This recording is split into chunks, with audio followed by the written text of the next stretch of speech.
Dan Millay, 2 hours to McKinney. That's still a 2-hour trip. Doesn't look as far, but it still is. Dan, the weather out there looked awful. I'm not jealous of you at all. Tell me a little bit about this game. You saw Carthage. How'd those Bulldogs do?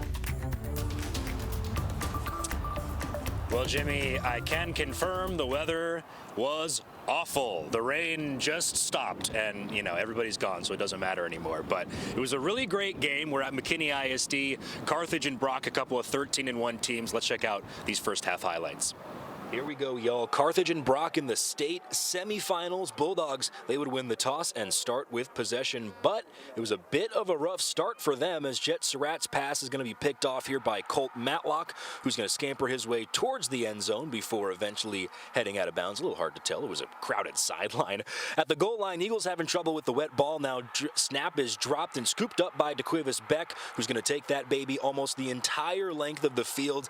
Man, it looked like the Bulldogs were going to go down early, but they said, nuh-uh, nope. And they've got the lead early, and now let's watch them build on it. This time, Jet Surratt's going to hand it off to the Player of the Week alum. That's KJ Edwards. He runs in for the easy tutty, and he's met with some love by his teammates. Later on, the Bulldogs are going to go back to the air attack. This time, it's Surratt finding Cade Ross, who catches and tumbles into the end zone. They all count the same, but the style points look good at least. But the Bulldogs don't stop, y'all. Here's a little trick play. Kind of hard to see through the raindrops, but Surratt hits Junior Henderson for the score, and Carthage takes a 31-10 lead into halftime.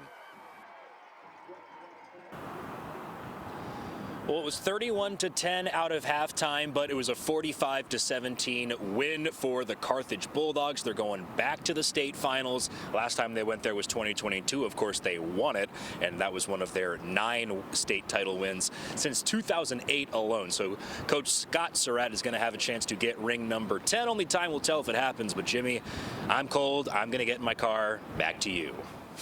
He said it. He's cold. Did y'all hear that? He's cold. Get